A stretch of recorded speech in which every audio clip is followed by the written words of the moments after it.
किसी को पितृदोष से मुक्ति चाहिए, श्राद्ध पक्ष, अमावस्या या पितरों की पुण्यतिथि पर यह पाठ किया जाता है। ये पितृ पक्ष में विशेष इसका पाठ बहुत लाभदायक है। इसका अर्थ भी सुनाता हूँ आपको, ताकि आपको समझ पड़े कि गुरुदेव कितना अच्छा मंत्र हमारे लिए सुना रहे हैं। तो आप इसको सुनिए, पहले सुन लीजिए, फिर मैं अर्थ सुनाता हूँ। आप सबके घर में आए हुए पितृ, आपके जो पितृ कोपित होकर के आ नहीं रहे हैं और कृपा नहीं कर रहे हैं, जिन्होंने आपको बांध के रखा है, आपको श्राप दे रखा है, परेशान कर रखा है, वो भी अपने श्राप से आपको मुक्त कर दें, आपको परेशानियों से मुक्त कर दे। ये सब शुभ भावना और शुभ मंगल कामना लेकर मैं ये स्तोत्र सुना रहा हूँ। आप ये स्तोत्र को भी मोबाइल में थोड़ा आवाज जोर रखे। कल से आप कोशिश करना कि टीवी में कनेक्ट करके सुनो, क्योंकि अपन विभिन्न जो मंत्रों को सुन रहे हैं, विभिन्न स्तोत्रों को सुन रहे हैं। ये स्तोत्र आपके कान में पढ़ के कोई फायदा नहीं है, घर के ईंटों में घुसना चाहिए। उस दिन मैंने क्या कहा, ये ईंट पर पानी डाल देते हो तो 4 दिन होता है वो पानी सूखने में, क्योंकि ईंट उस पानी को सोख लेता है। तो ईंटों का काम है शब्द को, जल को, आकाश तत्व को, अग्नि तत्व को। ईंट को गर्मी में रखो, देखो अग्नि में 2 दिन तक ईंट गर्म रहता है, क्योंकि अग्नि, जल, वायु, आकाश और पृथ्वी आदि पंच तत्वों को खींचने की ताकत मिट्टी में है। तो ईंटों में ये मंत्रों की शक्ति घर में जब गूंजेगी और पहुंच जाएगी तो धीरे धीरे वो बाहर निकलेगी। वो तरंग तो पूरे घर को पितृदोष से मुक्त करेगी, पूरे घर को विभिन्न परेशानियों से मुक्त करेगी, और मुक्त करने का ताकत उन शब्दों में है। इसलिए आप कल से टीवी लगा के बैठो। मेरा तो यही कहना है कि टीवी में कनेक्ट कर दो अपना ये कार्यक्रम। मेरे को भी बहुत अच्छा लगता है पितृभक्ति, क्योंकि बिना कोई पूर्वज कौन पैदा हुए भाई। और पूर्वज यानी ये मत सोचना कि कोई मरे हुए आत्माएं। सप्त ऋषियों भी हमारे पूर्वज हैं, देवता भी हमारे पूर्वज हैं। यहाँ जो इतना ही नहीं, यहाँ जो हमसे बड़े खड़े हुए वृक्ष, पशु, पक्षियां, हाथी, कश्यप आदि जीव राशि भी हमसे बड़े हैं। तो वो पितृ शब्द का अर्थ है पूजनीय, पूर्वज, बड़े। तो वो सब हमारे हैं, ये ध्यान रखना। तो उन सबको प्रणाम करके आपके दुखों से आपको मुक्ति मिले, मैं देखो ये कामना कर रहा हूँ आपके लिए। चलो अब हम पितृ स्तोत्र सुनते हैं। शुभ समय आ गया, चलिए।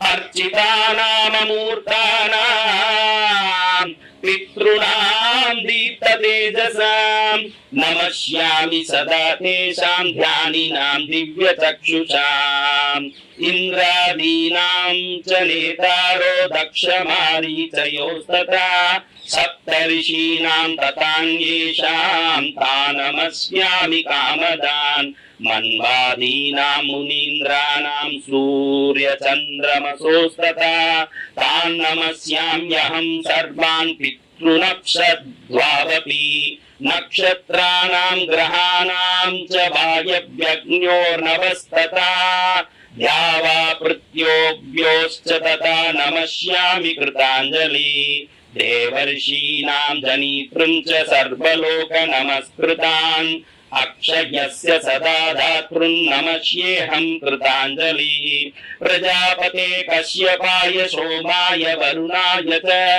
योगेश्वरेभ्यश्च सदा नमस्यामि कृताञ्जलि नमो घनेभ्य सप्तभ्यस्तथा लोकेषु सप्तसु स्वयंभुवे नमस्यामि ब्रह्मणे योगचक्षुषे सोमाधारान् पितृगणान् योगमूर्तिधरान् तथा नमस्यामि तथा सोमं पितरं जगतामहम् अग्निरूपान् तथैवान्यान् नमस्यामि पितॄनहम् अग्निशोममयं विश्वं यत एतदशेषतः ये तु तेजसी ये चैते सोम सूर्याग्निमूर्तयः जगत्स्वरूपिणिश्चैव तथा ब्रह्मस्वरूपिणः तेभ्यो अखिलेभ्यो योगिभ्य पितृभ्यो यत्मानस नमो नमो नमस्ते मे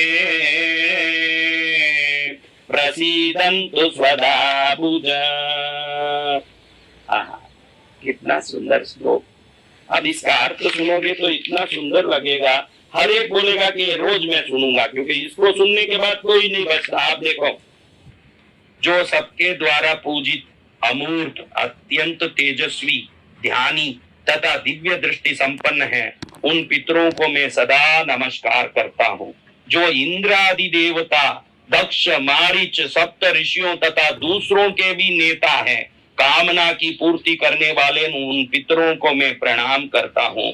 जो मनु आदि राज ऋषियों, मुनीश्वरों तथा सूर्य और चंद्रमा के भी नायक है, उन समस्त पितरों को मैं जल और समुद्र में भी नमस्कार करता हूँ। जल और समुद्र में क्यों? मैंने कहा कि जल के रूप में ही पितरों निवास करते हैं। जल स्वरूप में इसलिए कहा, मनु आदि राज ऋषियों, मुनीश्वरों, सूर्य चंद्रमा के भी नायक है, उन समस्त पितरों को मैं जल और समुद्र में नमस्कार करता हूँ, क्योंकि उसी में वो रहते हैं। नक्षत्रों, ग्रहों, वायु, अग्नि, आकाश और द्युलोक तथा पृथ्वी के भी जो नेता हैं, उन पितरों को मैं हाथ जोड़कर प्रणाम करता हूँ। जो देवर्षियों के जन्मदाता, समस्त लोकों द्वारा वंदित तथा सदा अक्षय फल के दाता हैं, उन पितरों को मैं हाथ जोड़कर प्रणाम करता हूँ। प्रजापति, कश्यप, सोम, वरुण तथा योगेश्वरों के रूप में स्थित पितरों को सदा हाथ जोड़कर प्रणाम करता हूँ। सातों लोकों में स्थित 7 पितृगणों को नमस्कार है। मैं योग दृष्टि संपन्न स्वयंभू ब्रह्मा जी को प्रणाम करता हूँ।